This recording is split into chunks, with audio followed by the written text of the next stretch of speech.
Hello everyone.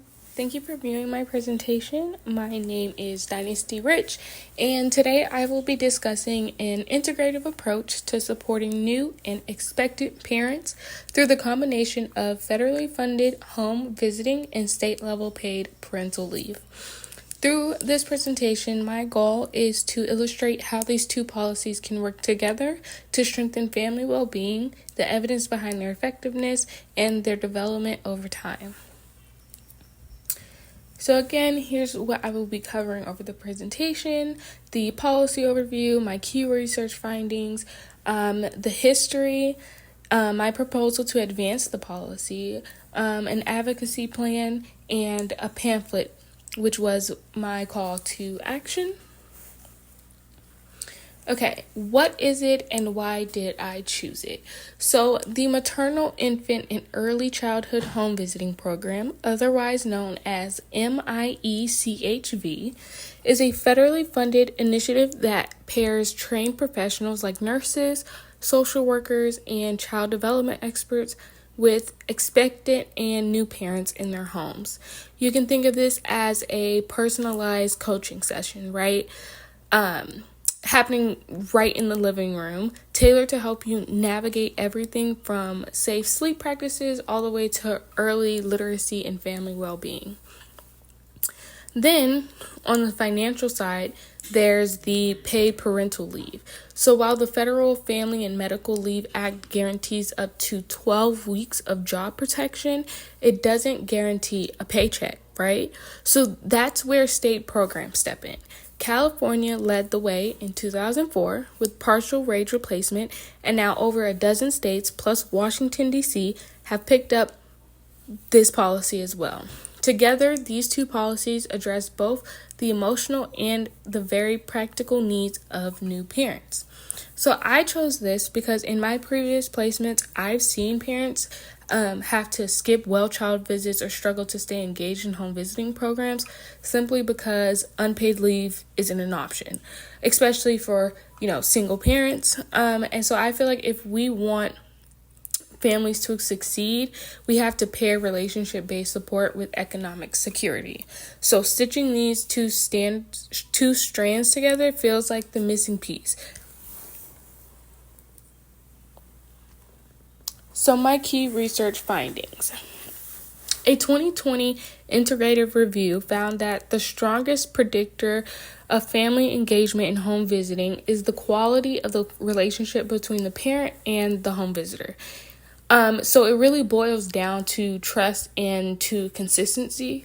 And on the leave side, studies consistently show that paid parental leave correlates with longer breastfeeding durations, lower parental stress, and even better maternal mental health outcomes. Programs that combine these reliable supports at home with financial backing see moms reporting fewer symptoms of postpartum depression. You can see how layer upon layer of these policies, these federal, state, and community policies shape what happens in each individual's home. So a little history and evolution of the policy. Home visiting really kicked off as grassroots experiments in the 1970s and 80s. This was when public health nurses knocked on doors in high-need neighborhoods. And then around the same time, a handful of states such as Rhode Island, California, New Jersey, etc., started treating pregnancy like a short-term disability, tapping into temporary disability insurance pools. But nationally, it wasn't until 1993 that the FMLA offered a safety net, which was basically a job protection without pay. And parents had to choose between bonding with their baby and covering rent. And California changed the game in 2004 when wage replacement leave and other states followed. So in 2010, Congress voted those early home visiting pilots into a unified MIECHV program with dedicated federal funding. And so if we fast forward to today, we've got a patchwork of state leave laws and a growing momentum to align leave with home visiting. And this, again, is how it has changed over time. So my proposal to advance the policy, we need to integrate intake so that any family enrolling in home visiting automatically learns about their state's paid leave program and vice versa. So imagine basically like a co-enrollment process at your first prenatal checkup or pediatric appointment.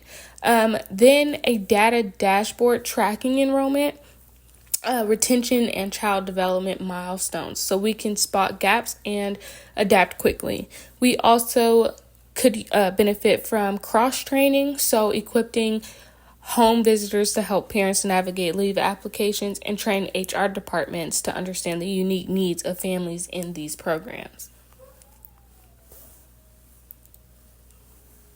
Our primary audience is expectant and new parents in low income communities, specifically those who stand to gain the most but face the steepest barriers.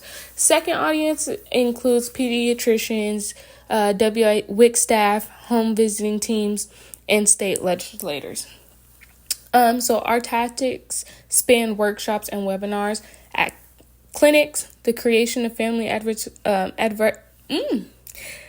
family advisory councils so parents can co-design materials, public testimony, and help committee hearings to bring personal stories to lawmakers. So by addressing everyone from policymakers at the State House to the home visitor at your front door, we can ensure that every voice is heard and every lever is pulled.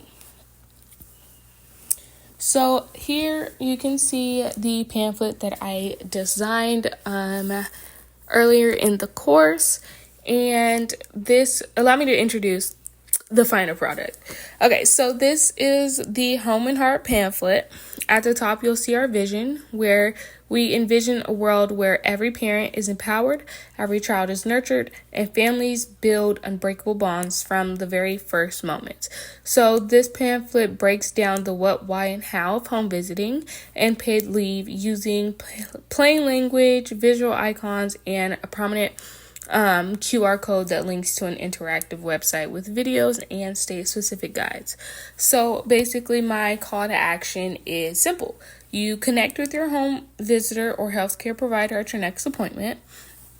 You attend community workshops or join a parent council to share your experiences, or you speak up at a school board or city council meetings to champion funding and improvements. That brings me to the end of my presentation.